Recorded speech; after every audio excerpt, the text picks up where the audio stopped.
আমি যে এতক্ষণ বয়ান করলাম রে বাবা, একবারও বলি না যুবকেরা আমার মতো হুজুর হয়ে যাও, মাদ্রাসায় যাও, স্কুলে তালা লাগায় দাও, পীরের কাছে যাও, তাবলিগে যাও। একবারও বলি না রে যুবক, বরং আমি তো বলি এই লাইনের বয়ান করনেওয়ালার ওলামাদের অভাব নাই। আর আমার দেশে মাওলানা মুফতি মুহাদ্দিসের আলহামদুলিল্লাহ অভাব নাই। তবে আমার দেশে আদর্শবান ডাক্তারের বড় অভাব, আদর্শবান ইঞ্জিনিয়ারের অভাব। আমার সোনার বাংলায় এত ডাক্তার, এত হসপিটাল, কপাল ভরা দুঃখ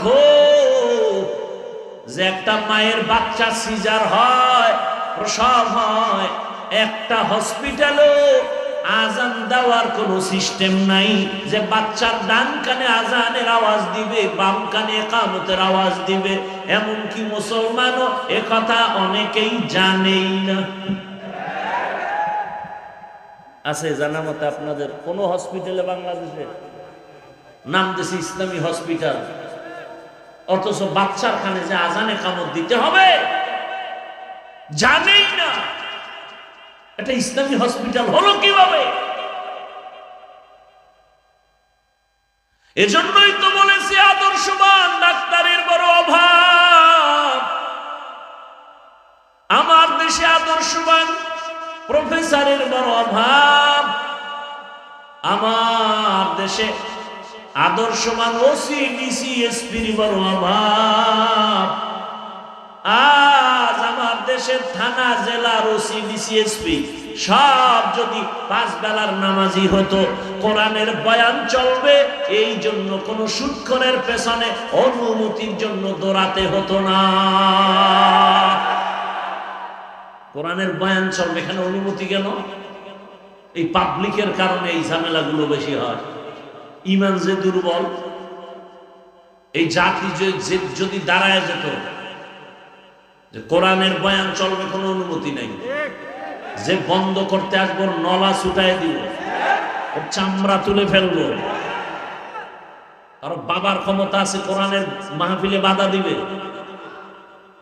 অথচ একজন পুলিশ আসবে বা কেউ আসবে একটু বাধা দিতে, কেউ প্রতিবাদ করবে, আর বাকিরা সব বোবার ভূমিকায় চুপচাপ বসে থাকবে, কোনো আওয়াজ নেই। কোন নেতা আসবে বাধা দিতে, ওরে এখানে বসায় বলবা চা খা আর ঘুমা, মোনাজাতের আগে তোর ছুটি নেই, এনে থাক, তুই বেদবি করলি কেন, এটা তোর শাস্তি। এক বেদবকে সোজা করলে গোটা দেশ সোজা। এজন্য যুবককে বলবো নতুন করে তওবা করে আবার দাঁড়াও, হাদির থেকে শিক্ষা নিয়ে নতুন করে দাঁড়াও, আর হুঙ্কার দাও হাতে হাত রেখে, দুনিয়ার সবাইকে টাকায় কিনতে পারো। আমরা সততার মানদণ্ডে যুবক চরিত্র দাঁড়িয়ে গিয়েছি, কোন নাস্তিক বেঈমানের কাছে কোনদিন মাথা নত করব না।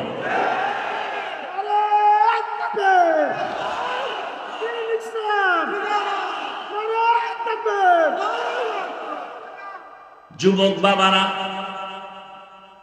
আমি ডাক্তার হইতে নিষেধ, কি ইঞ্জিনিয়ারের বিরুদ্ধে, স্কুল কলেজের বিরুদ্ধে। বাংলাদেশে একমাত্র আমি ব্যক্তি ভিন্ন লাইনের বয়ান ছাড়া শুধু এই লাইনে সাপোর্ট দেই। আমাকে অনেকে নিষেধ করে, এত করা বইল না স্কুল কলেজের পক্ষে। আমি বললাম বলতেই হলো, ও ডাক্তার হোক, 5 ওয়াক্ত নামাজি হবে, ইসলামের উপকার হোক। কি এরা আবার এবার বলো তো যুবক বাবারা, তোমার লাইনের মানুষটা কি চাকরি করে, ব্যবসা করে, নামাজি নেই? এবার তোমার কপালে তুমি জুতা দিয়ে বাড়ি দাও, তোমার কপাল খারাপ কেন? তুমি পারো না? তোমার মতো RAB, army, police, BDR, general লাইনে চাকরি করে, নামাজ পড়ে, দাড়িওয়ালা অভাব নাই। তোমার লাইনের কত যুবক স্কুলে পড়ে, কলেজে পড়ে, নামাজ পড়ে, রাস্তায় গাড়ি চালায়, নামাজ পড়ে, কৃষি কাজ করে, নদীতে মাছ ধরে, নামাজ বাদ দেয় না। বানায় বলতেছি। তাহলে তোমার পায়ে হাত রেখে বলি, বাবা তুমি পারো না কেন? তোমার কপালে ওই 3 জায়গার কোন এক জায়গা থেকে বোধহয় বরদোয়া লেগে গেছে। আল্লাহ বেজার হয়ে গেছে। সময় আছে, তওবা করো। জীবনে তো গুনাহ কম করলা না, দাড়ি কম কাটলা না, পার্কে কম দৌড়াইলা না, এখনো কি শখ মিটে নাই? এখনো কি তওবা করা যায় না? ও আরো শখ আছে, তো বল আমাকে। আর কত রাত মোবাইলে গুনাহ করলে শখ মিটবে? আর কতদিন পার্কে পার্কে ঘুরলে, মেয়েদের নাচ গান করলে তোমার আশা পূরণ হবে বলো? এবং এটাও বলো তোমার হায়াতের বাকি আছে আর কতদিন, এটাও বলো। ঘুমের ঘরে লাশ, গাড়ির নিচে লাশ, পানির ভেতরে যুবকের লাশ।